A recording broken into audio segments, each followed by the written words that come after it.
Hello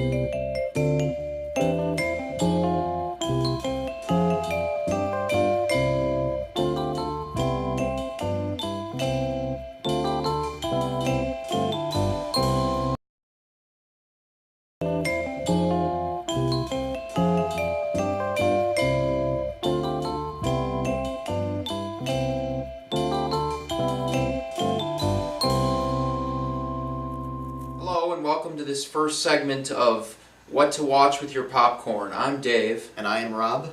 And tonight, for our first segment, we're going to be reviewing the movie Office Space. Yes, we are. And for those of you that have been regular watchers of R&B reviews, you might recognize Dave from some of our other videos. He's been our guest critic in the past. He sat in for me or Brendan whenever one or the other couldn't come review a movie or watch a movie. He's done reviews for A Haunting in Connecticut and Inglourious Basterds and some DVD reviews. So it's great that we can get this segment started and all that. Right. Yeah.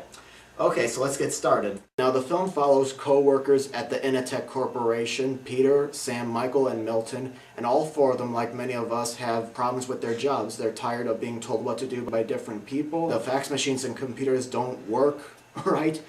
People are gossiping or sharing their personal problems with people that don't care, and work is driving them nuts. Now, Peter decides to try a hypnotherapist in order to calm him down and help him get through his job, but once he leaves the hypnotherapist, it's like he's under a different attitude, and under this impression, he convinces his co-workers to rebel against the corporation by planning a virus in the computer system, and Peter also dumps his demanding girlfriend for the girl of his dreams.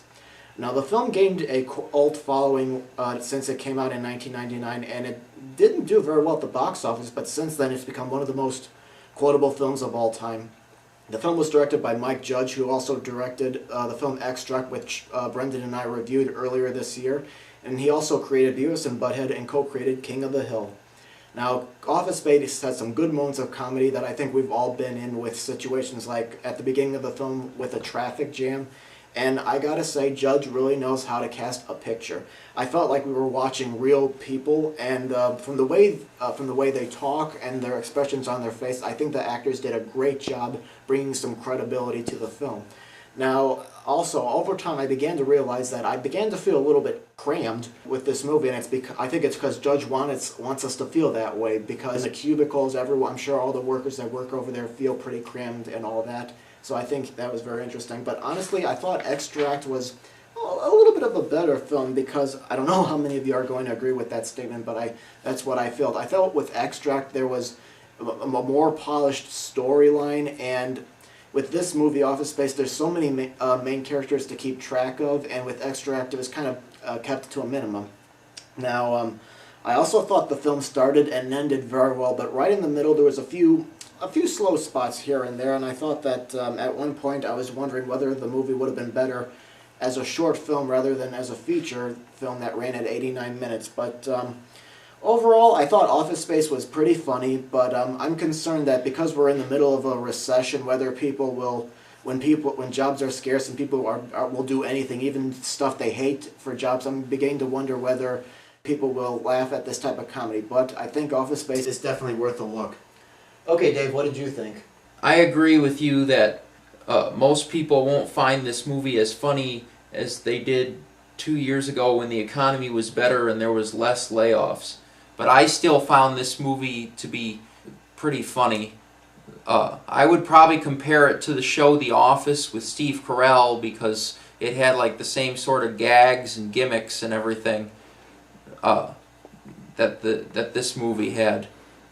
One thing that bothered me about this movie was I didn't care too much for the music. The soundtrack was mostly gangster rap, and even though it basically fit most of the scenes, they could have mixed it up with maybe some rock and roll and maybe even some easy listening for like the sadder and more slower parts of the movie. Overall, I thought this movie was funny though, and the script was well written, and the characters were casted really well. I'm definitely going to also say give this movie a rent. Okay, that takes care of this first edition of What to Watch with Your Popcorn. Thank you very much for watching.